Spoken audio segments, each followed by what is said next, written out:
Bom, então começando agora a terceira da nossa aula, nós vamos separar algumas perguntas para serem comentadas dentro desse tempo que a gente tem. Matheus já começou a fazer um pouco isso, né, Matheus? Você quer destacar alguma coisa, comentar alguma intervenção que veio da plateia?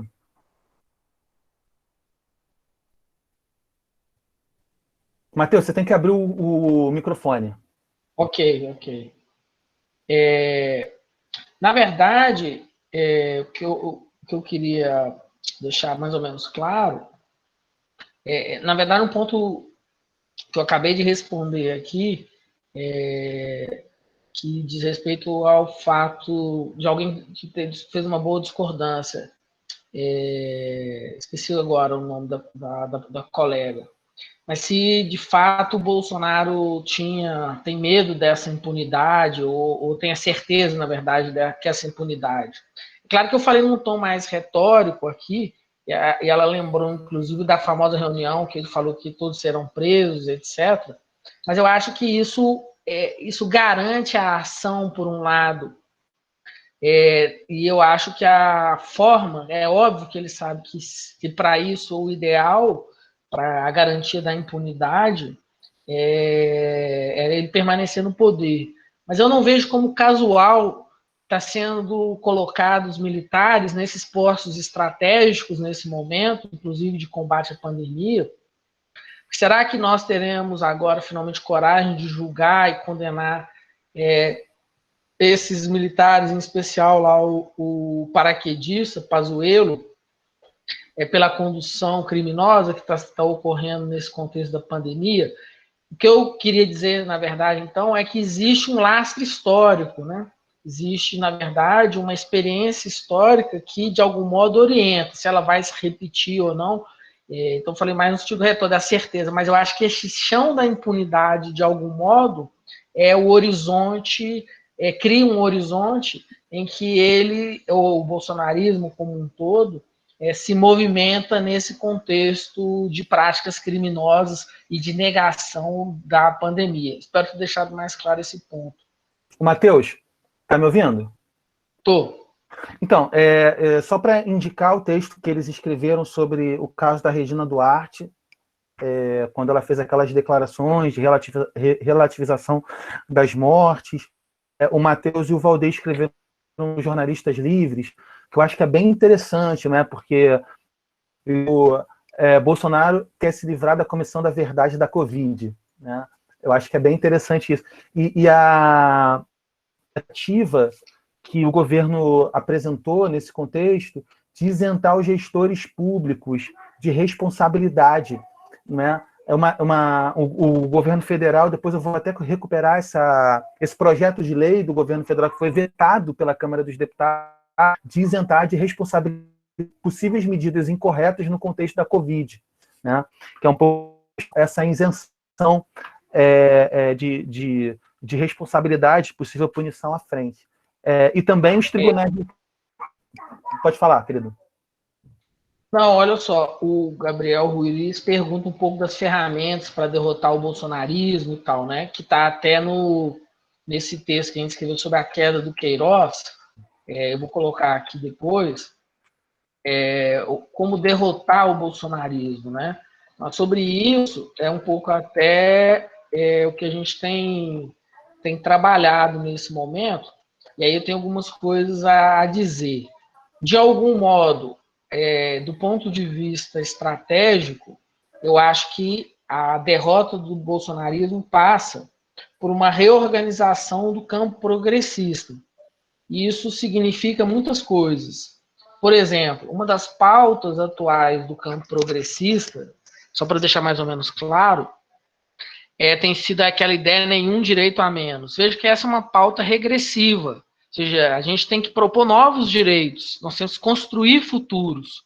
Então, como que a gente explica a vitória do Bolsonaro, né? O Gabriel Ruiz, várias pessoas perguntaram coisas mais ou menos assim. Então, de algum modo, eu e o Valdir, a gente tem a seguinte hipótese: o campo progressista no interior do atualismo e o campo conservador ou de direita, mesmo centro, ele é organizado de forma dinâmica em torno de dois polos. Um polo que a gente chamaria de atualizados e um outro polo que a gente chama de obsoletos. Então, por que o Bolsonaro ganhou? Porque ele conseguiu estabelecer uma aliança precária e provisória entre os atualizados de direita, vou dizer, Paulo Guedes e os lavajatistas, sobretudo, ou seja, o neoliberalismo mais o lavajatismo, e os obsoletos, sem nenhum sentido pejorativo, de direita, a pauta de costumes, militares, gente presa à questão do anticomunismo, etc. Então, houve uma aliança entre obsoletos e atualizados que permitiu a construção de uma maioria necessária para uma vitória eleitoral. Então, como derrotar o bolsonarismo, né? Assim, em parte, isso passa por construir essa aliança no campo progressista. Então, ou seja, pessoas no campo progressista que acham que a pauta identitária tem que ficar de fora, como parece ser o caso do Ciro Gomes, acho que está equivocado. Na verdade, o que a gente, entendendo, por exemplo, a pauta identitária como uma dimensão da atualização ou dos atualizados de esquerda, essa pauta tem que se unir com uma pauta clássica que é a da classe. Então, ou seja, a pauta, a gente só vai construir uma nova maioria e derrotar se a gente conseguir estabelecer uma aliança, ainda que provisória, instável, negociar entre os setores atualizados, obsoletos de esquerda. Então, a derrota isso passa por repensar o Estado, revalorizar a Constituição de 88, mas, de algum modo, dentro da nossa explicação, a derrota do bolsonarismo implica nessa reconexão entre atualizados de esquerda e obsoletos de esquerda. Ô, Matheus, eu queria só destacar em relação a essa questão da maioria, porque isso também está presente no texto da Sônia, né, e do que eu estava falando aqui, é que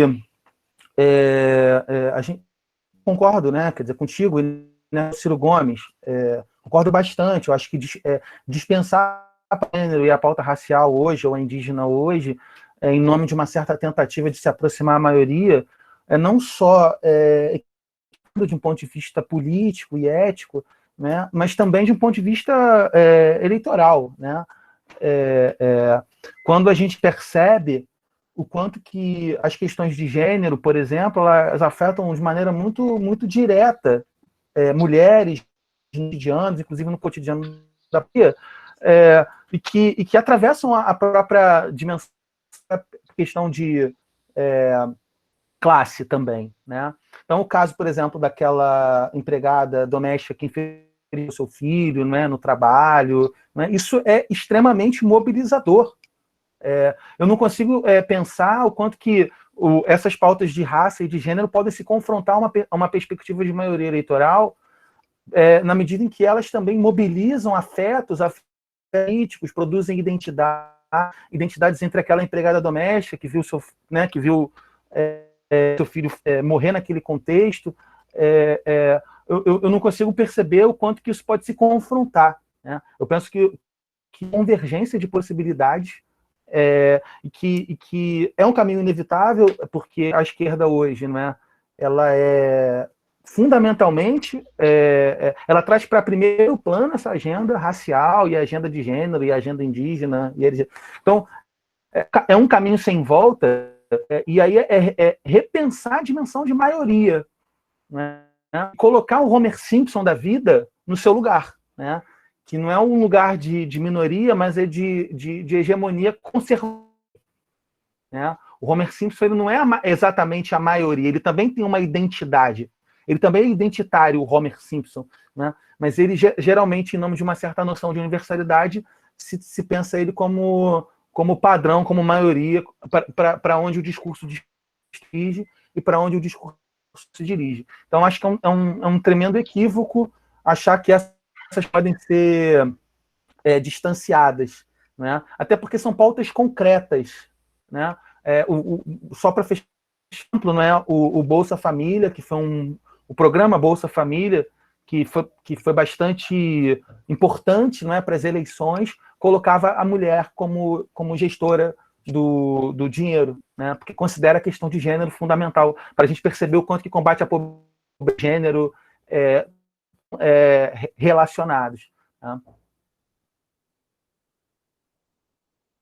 E o Daniel, e uma coisa importante é assim, isso eu acho que a palavra, como a gente tem pensado os novos fenômenos do capitalismo, algumas palavras mostram bem os nossos dilemas, né? Por exemplo, uma das palavras para a gente dizer dos informais, atuais informais, que são produzidos pelas transformações atuais do capitalismo, que nós usamos no campo progressista, é precarizado.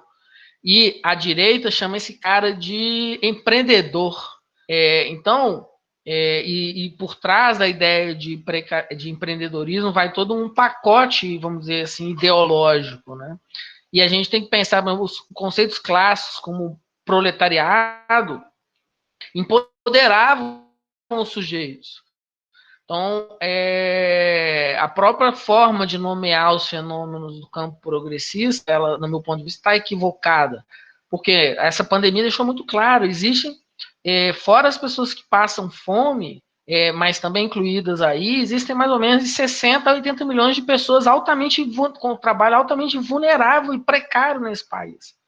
Então, é óbvio que aí dentro está inserido uma série de mulheres, negros, homens brancos. Então é preciso criar uma agenda que construa esse diálogo entre classe, gênero e raça, tendo a ideia do Estado que atua na redução das desigualdades e promove mais justiça social. Essa eu acho que é um pouco o caminho.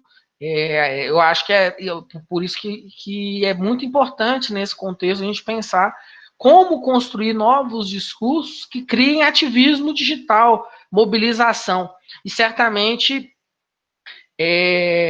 não é fácil. Ou seja, nós estamos vendo realmente assim, um momento difícil onde um trabalho de base, um ativismo deve começar, mas o nosso horizonte ainda não está muito bem construído, justamente porque estamos tendo essa dificuldade de construir alguns acordos, mesmo que sejam provisórios. Por exemplo, nesse momento, para derrotar o Bolsonaro, do ponto de vista da política institucional, é preciso uma aliança provisória com a grande imprensa e com o judiciário, que de algum modo são responsáveis pelo golpe que levou o Bolsonaro ao poder. Então, mesmo que seja uma aliança provisória, porque o Bolsonaro está muito fora do jogo, é preciso a destruição que Bolsonaro e bolsonaristas podem causar no Brasil, com 8 anos de governo, por exemplo, que não está descartada a possibilidade de uma reeleição. Serão terríveis, terríveis em todos os níveis. Eu concordo plenamente, né? Eu estou lendo algumas coisas aqui, Matheus, também envolvendo o conceito de curadoria, autoridade compartilhada. Eu concordo com essa ação de que a curadoria... Mas eu acho que foi o Arthur que comentou assim, a autoridade para o curador não dá a autoridade do professor, do historiador, do especialista. Eu penso que não, Arthur. Eu acho que a ideia de curadoria ela envolve a multiplicação desses discursos, né? O próprio curador de uma exposição, ele é um especialista no tema também, né? Então, na verdade, ele demanda um outro tipo de especialização. Houve não só o texto escrito ou o texto acadêmico, mas também os vídeos, as imagens, enfim, o que demanda mesmo a noção de curadoria é uma imersão nesse mundo digital, mundo atualizado, que é algo que muitos professores universitários muitas vezes não topam. Né? Estou lendo mais algumas coisas aqui. Só, o Pinha, eu como bem disciplinado aqui, eu consegui pelo menos responder todo mundo que fez questão aqui no chat. Ai, que bom, cara. Acabei de responder a última. Que bom, vai ficar registrado aqui as respostas. Eu não sei se tem perguntas exatamente sobre a minha fala, que eu estava prestando muita atenção no que você estava falando também, mas... Tem muita gente comentando a questão da escola sem partido e tal, talvez você possa falar um pouco mais, não sei. O caso da O escola sem pós-verdade. eu penso que no caso da escola sem partido e do pós-verdade é um pouco disso, né, da tentativa de privatizar a história objeto do próprio desejo individual, né? O Escola Sem Partido, por exemplo, aliás, uma das coisas que a pandemia tem nos mostrado é a inviabilidade do homeschooling, né? O homeschooling, o próprio pai ensinando para os filhos as lições da escola, como se como se o próprio dispensável, né? Mas a escola no Brasil ela ocupa um papel muito mais amplo do que esse, né? De passar determinados conhecimentos por parte de especialistas, né? A escola é o espaço, por exemplo, de garantir a segurança alimentar, é o espaço de garantir que a criança na roça não esteja trabalhando de maneira superexplorada pelos seus pais. Por isso que é tão importante o papel, por exemplo, no Bolsa Família, não é a pessoa que precisa comprovar a frequência da escola, e ela é muito mais do que esse espaço. E como o movimento Escola Sem Partido pensa muito nessa perspectiva individual, eles pensam assim, eu quero ler o que o meu filho está estudando no livro didático, como se todas as escolas do Brasil fossem escolas privadas e que quisessem atender só os objetivos dos clientes, né, que pagam as escolas. Quando, na verdade, isso acaba encobrindo o que é, de fato, a maioria, né, que são as públicas, que servem como para a segurança alimentar, por meio da merenda, para a educação física, para a sociabilidade, para uma educação muito mais ampla do que aquela das lições de disciplinas, né? Então, o que me parece fundamental no caso da escola sem partido é isso, né? É negar o confronto com a diferença e é negar o papel que a escola cumpre na formação desses sujeitos, né? Como se a escola significasse ensino, né? A própria experiência da pandemia está mostrando que isso não é possível, né? E de algum modo essas vozes de historiografia midiática que o texto destaca também tentam sempre privatizar, buscar o que é o indivíduo, o igual, né? Negar a possibilidade da diferença, né? Tem várias perguntas aqui sobre a questão da novas narrativas, disputar esse espaço, a construção dos valores democráticos, etc.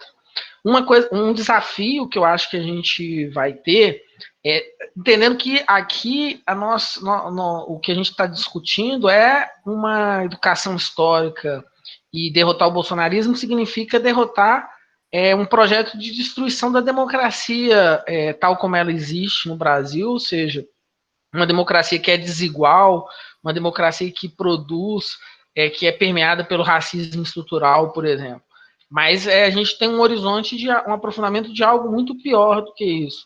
Então, um cenário do ponto de vista político que está colocado, eu acho que tem a ver, e aí a pandemia nos colocou um pouco essa questão do ativismo digital, e aí a gente está falando aqui mais na nossa dimensão, não como historiador, né, mas como cidadão agora, porque acho que tem essa. A gente vive um pouco nesses dois mundos, né, como cidadão e como historiador. Às vezes, na nossa atuação pública, as coisas, sobretudo quando estamos pensando em história do tempo presente, a tensão entre essas duas dimensões fica mais aguda. Mas, de um ponto de vista próprio da cidadania, e agora não pensando nessa tensão, um dos desafios do campo progressista nesse ano, eu acho que é a eleição municipal. A eleição municipal vai se dar num contexto muito desigual, muito diferente, mas disputar, e agora que de algum modo, eu acho que eu concordo com o Leonardo Cardoso, né? Não é que nós entrando atrasado, mas assim, a disputa num ambiente digital, e aí isso tem a ver com a monetização, tem dinheiro também envolvido aí com regulação, mas pensando de um ponto de vista, claro que tem uma ação, tem ações que são coletivas, né? Mas do ponto de vista mais individual, que também se articula com a dimensão coletiva, eu acho que a eleição municipal deve ser também a fonte de nossa preocupação. E são nos municípios, já que a gente precisa de novo pacto, de um novo horizonte, abertura de um novo horizonte do campo político partidário, do campo progressista, são nos municípios e na municipalidade em geral que essas experiências são mais bem-sucedidas, do meu ponto de vista. Então, desse ponto de vista da cidadania, a gente tem um desafio aí próximo, há um horizonte aí de negação da política, que, digamos assim, a judicialização da política ocupou, que ainda está muito presente. Então, essas eleições municipais serão um experimento, e a nossa atuação nelas também será um elemento importante aí do nosso desdobramento do nosso presente no futuro, no futuro próximo. Matheus, eu queria te como a gente já chegou a 8h30, tem várias questões aqui que também tem tempo. Peraí, só um pouquinho, Pinha, só falar uma coisa. Fala. Não, uma coisa importante que tem a ver com que a gente conversou, eu e você até me citou um documentário, que eu esqueci o nome, eu até vi, sobre publicidade, história política, mas você disse uma coisa que eu queria compartilhar com todo mundo. Como é que fala? Arquitetos do Poder? Publicidade. Exato. Uhum. Pode falar, querido. O que, de fato, assim, do ponto de vista político partidário, eu concordo com a sua avaliação, que a gente falou brincando, mas assim, o campo progressista precisa também de novos Duda Mendonça das redes, né? A gente não vai ganhar, o campo não vai virar o vento, vamos dizer assim, só com as nossas ações individuais. Mas elas também são importantes, sobretudo no que diz respeito mais especificamente à educação histórica. Mas só queria falar esse ponto que eu estava um pouco pensando nesse horizonte das eleições também, para pensar essa dimensão da cidadania, né? Isso tem muito impacto para as prefeituras, tem muito impacto, sobretudo os professores que estão inseridos nas redes, etc. Mas é só esse aspecto. Já me despeço aqui, agradeço a todos e todas ao convite. Eu espero que ter respondido também muitas questões aqui no chat. Foi um momento importante também de dialogar com as pessoas, de te escutar, de estar num ambiente de tanta inquietação aqui, por exemplo, quase 100 pessoas, agora nós temos quase 60 pessoas depois de quase 2 horas. Isso mostra que esse tipo de ação, por exemplo, que você está patrocinando aqui, ela é necessária e pode contribuir para que a universidade e a escola básica voltem a se aproximar, afinal, somos todos professores e professoras de história. Obrigado pela oportunidade. Ô, Matheus, eu que te agradeço pela dedicação, pelo cuidado com que você teve na sua apresentação, nas respostas, agora respondendo a cada um. Queria dizer que eu vou fazer isso também por meio de um vídeo, tanto da aula passada quanto dessa. Vou fazer um para a aula passada e outro para essa, porque eu acho que essa interação é fundamental. Agradeço a quem ficou até aqui agora, dizer que as aulas vão ficar disponíveis também no YouTube e no Facebook. E convido o Matheus também para a nossa próxima aula, que é a última, em que a gente vai pensar fios do ensino de história, tendo a dimensão racial e a questão de gênero. Já faço aqui o convite para pensar também projetos, não é? O Matheus falou isso, que a gente não precisa ter só uma agenda reativa e retroativa, mas que nessa dupla dimensão de gênero e raça, no cruzamento com a questão de classe, a gente possa pensar projetos, né? E que envolvam a política nesse cotidiano, não é? A política que envolve o enfrentamento do racismo, o enfrentamento na minha avaliação, ela traz muito desse cotidiano também para o centro do debate, né? Então, eu agradeço mais uma vez, Matheus, vou encerrar aqui a gravação e vou me despedir de todo mundo, né, que até agora deve estar um pouco cansado, e dizer que eu vou comentar as perguntas que não foram respondidas em outro vídeo e também da aula passada e disponibilizar no YouTube, tá bom, gente? Um grande abraço e muito obrigado por ter assistido até agora. Tchau, tchau. Valeu, gente. Valeu, Daniel.